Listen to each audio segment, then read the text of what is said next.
ইসলামী শরিয়ায় কোন দিন ঈদ হবে, কোন দিন ঈদ হবে না, এটাকে ইসলামী শরিয়ার পরিভাষায় বলে তাওকিফি।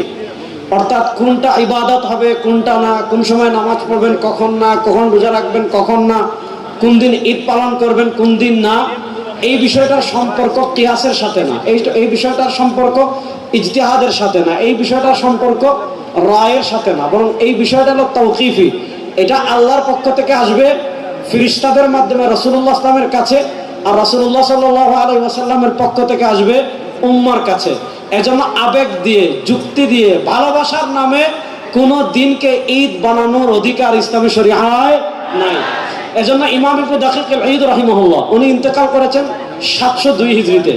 ইমাম ইবনে দাকিক আল-ঈদ রাহিমাহুল্লাহ তার ইহকামুল আহকাম শরহ উমদাতুল আহকামের 2 নম্বর খণ্ডের 210 নম্বর পৃষ্ঠায় লিখেছেন, কি লিখেছেন?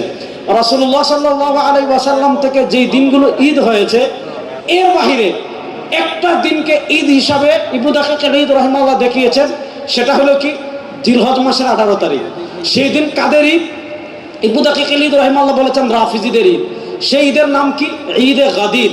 আমাদের বাংলাদেশে দেখবেন এই বছর 18 জিলহজ বিশাল আনুষ্ঠানিকতা করে একটা ঈদ পালন করা হয়েছে, যে ঈদের নাম হলো ঈদে গাদির। এখন রাসূলুল্লাহ সাল্লাল্লাহু আলাইহি ওয়াসাল্লামের আমাদেরকে যে কয়েকটা দিন ঈদ বানিয়ে গিয়েছিলেন, এর বাহিরে প্রথম শিয়া রাফিদিরা হযরত আলী রাদিয়াল্লাহু তাআলার মহব্বতের নামে একটা ঈদ বানিয়ে ফেলেছিল, যে ঈদের নাম হলো ঈদ গাদির। এখন এটা ইবনে দাকিক আল-ঈদ রাহিমাহুল্লাহ তার ইহকামুল আহকামে লিখেছেন।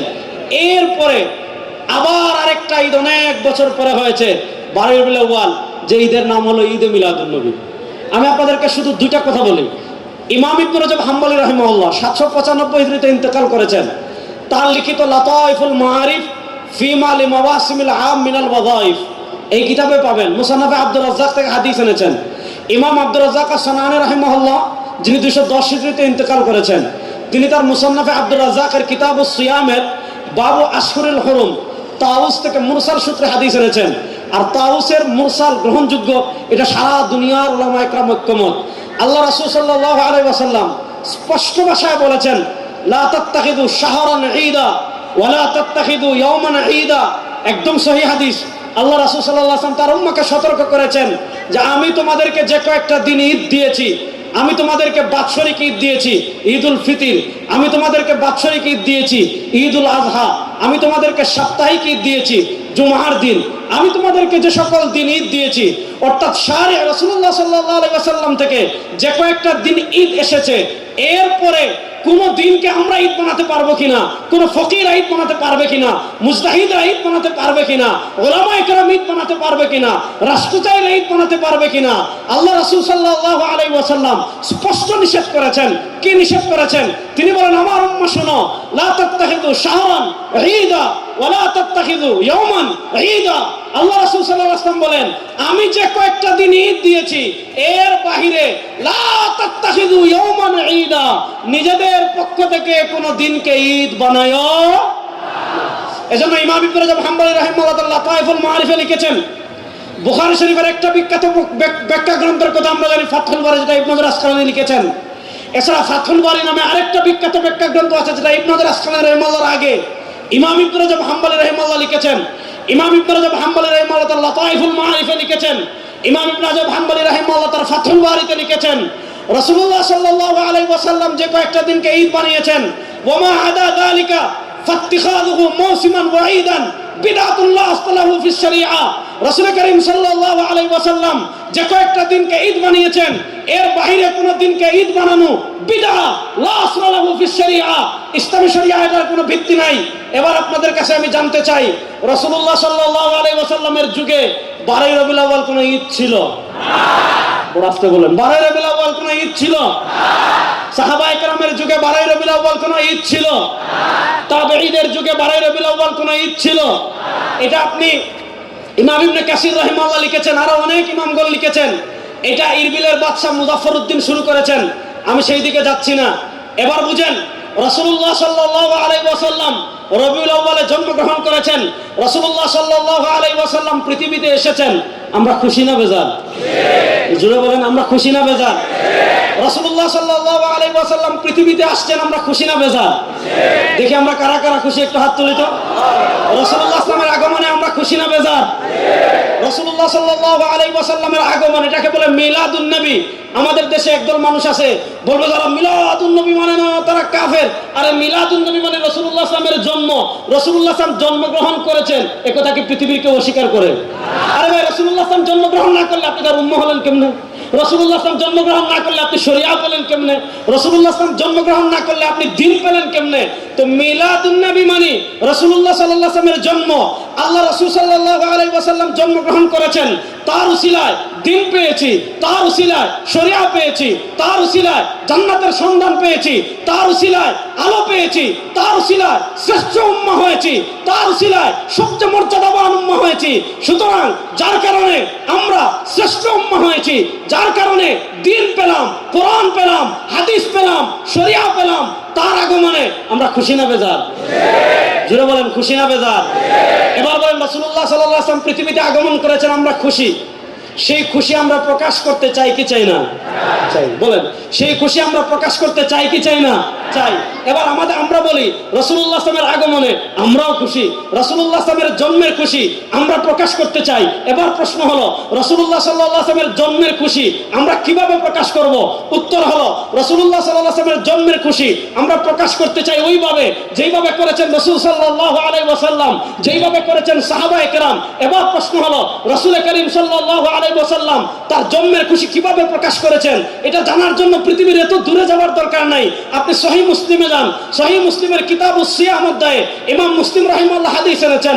হযরত আবু কাতাদা আনসারী রাদিয়াল্লাহু তাআলা থেকে বর্ণিত হাদিস, সুইলা আন সিয়াম ইয়াউমিল ইসনাইন। আল্লাহ রাসূল সাল্লাল্লাহু আলাইহি ওয়াসাল্লাম সপ্তাহে প্রত্যেক সোমবারে রোজা রাখতেন। আবু কাতাদা আনসারী বলেন, রাসূলুল্লাহ সাল্লাল্লাহু আলাইহি ওয়াসাল্লামকে জিজ্ঞাসা করা হলো, আপনি প্রত্যেক সোমবারে কেন রোজা রাখেন? আল্লাহ রাসূল সাল্লাল্লাহু আলাইহি ওয়াসাল্লাম তিনটা কারণ বলেছেন। দুই কারণ পাওয়া যায় মুসলিম শরীফে, আরেক কারণ পাওয়া যায় শামাইলে তিরমিজিতে। কারণ নম্বর 1, আল্লাহ নবী বলেন ফিহি ওয়ালিদতু, আমি সোমবারে রোজা রাখার 1 নম্বর কারণ সোমবারে আমি জন্মগ্রহণ করেছি। আমি সোমবারে রোজা রাখার 2 নম্বর কারণ ফিহি উবাসু আলাইয়া, আমার উপর সোমবারে প্রথম ওহী আসছে। সোমবারে রোজা রাখার 3 নম্বর কারণ নবী বলেন সোমবারে বান্দার আমল আল্লাহর কাছে পেশ করা হয়। ইন্নী উহিব্বু আন উরাদা আমালি ওয়া আনা সাইম, সরকারে দু আলম বলেন আমি পছন্দ করি আমার আমলকে এমন অবস্থায় আল্লাহর কাছে পেশ করা হোক যে আমি রোজাদার। এবার দেখেন, একটা জন্মবার আর একটা জন্ম তারিখ। জন্মবার সপ্তাহে আসে একবার, জন্ম তারিখ বছরে আসবে একবার। আমাদের আপা 5 আগস্ট পলাইছেন। আচ্ছা, তাহলে 5 আগস্ট বছরে আসে একবার। উনি পলাইছেন কিবারে? সম্ভবত রবিবারে। রবিবার আসে কিবার? সপ্তাহে একবার। মনে করেন আজকের এই মাহফিল, এটা কত তারিখ? 11 আগস্ট, 21 আগস্ট। 21 আগস্ট বছরে আসে একবার। বার হলো কি? শুক্রবার। বার আসে সপ্তাহে একবার।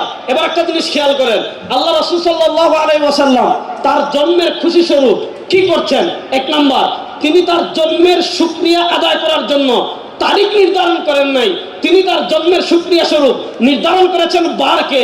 বার আসে সপ্তাহে একবার, মাসে আসে কমসে কম 4 বার। 12 মাসে যদি 1 বছর হয়, 4 বার 48। আল্লাহ রাসূল সাল্লাল্লাহু আলাইহি ওয়াসাল্লাম তার জন্মের খুশি প্রকাশ করার জন্য তারিখ নির্ধারণ করেন নাই। কসম আল্লাহ, কসম আল্লাহ, কসম আল্লাহ, আল্লাহ রাসূল সাল্লাল্লাহু আলাইহি ওয়াসাল্লাম তার জন্মের শুকরিয়া আদায় স্বরূপ 12ই রবিউল আউয়াল কোন আমল করেছেন। সহিহ হাদিস দূরের কথা, কিয়ামত পর্যন্ত এটা জাল হাদিসে কেউ দেখাতে পারবে না, জাল হাদিসে দেখাতে পারবে না। আল্লাহ রাসূল সাল্লাল্লাহু আলাইহি ওয়াসাল্লাম তার জন্মের শুকরিয়া স্বরূপ কি করেছেন? তারিখ নির্ধারণ করেন নাই, সোমবারে রোজা রেখেছেন। এবার দেখেন আমাদের কাজ কি? ইতাআত রাসূল। আল্লাহ বলেছেন মান ইউতির রাসূলা ফাকাদ আতা আল্লাহ। আল্লাহ বলেছেন ইয়া আইয়ুহাল্লাযীনা আমানু আতিউল্লাহ ওয়া আতিউর রাসূল। আল্লাহ বলেছেন মা আতাকুমুর রাসূলু ফাখুযু ওয়া মা নাহাকুম আনহু ফান্তাহু। আল্লাহ বলেছেন মা কানা লিমুমিন ما كان لمؤمن ولا مؤمنة إذا قضى الله ورسوله أمرا أن تكون لكم الخيرة بينهم। আল্লাহ তাআলা বলেছেন মাইয়ুতির রাসূলা ফাকাদ আতা আল্লাহ, যারা রাসূলের আনুগত্য করবে তারা আল্লাহর আনুগত্য করবে। এবার দেখেন রাসূল নির্ধারণ করেছেন বার, আমি নির্ধারণ করলাম তারিখ। রাসূল রাখলেন রোজা, আমি বানাইলাম ঈদ। রাসূলের আনুগত্য বাদ দিয়ে যারা 12ই রবিউল আউয়াল কথিত সাইয়্যিদুল আয়াত পালন করবে এরা ভণ্ড ছাড়া কিছু না। প্রকৃত আশিক রাসূল প্রমাণিত হবে ইতাআত রাসূলের মাধ্যমে। সময় কম, আমি সংক্ষিপ্ত করছি। জীবনের সব ক্ষেত্রে রাসূলুল্লাহ সাল্লাল্লাহু আলাইহি ওয়াসাল্লামের আনুগত্য যারা করবে তারাই প্রকৃত আশিক রাসূল। আর যাদের জীবনের সব ক্ষেত্রে রাসূলুল্লাহ সাল্লাল্লাহু আলাইহি ওয়াসাল্লামের আনুগত্য নাই, তারা যত আশিক রাসূল দাবি করুক, ইশকে রাসূলের সাথে তাদের কোনো সম্পর্ক নাই। এবার বলেন, জীবনের সব ক্ষেত্রে রাসূলুল্লাহ সাল্লাল্লাহু আলাইহি ওয়াসাল্লামের আনুগত্য করার জন্য আমরা প্রস্তুত আছি তো ইনশাআল্লাহ? জীবনের সব ক্ষেত্রে রাসূলুল্লাহ সাল্লাল্লাহু আলাইহি ওয়াসাল্লাম আমাদের আদর্শ। লাকাদ কানা লাকুম ফি রাসূলিল্লাহি উসওয়াতুন হাসানাহ। আল্লাহ তাআলা পবিত্র কোরআনে স্পষ্ট ভাষায় বলেছেন, লাকাদ কানা লাকুম ফি রাসূলিল্লাহি উসওয়াতুন হাসানাহ। তোমাদের জন্য তোমাদের রাসূল হলেন সর্বোত্তম আদর্শ।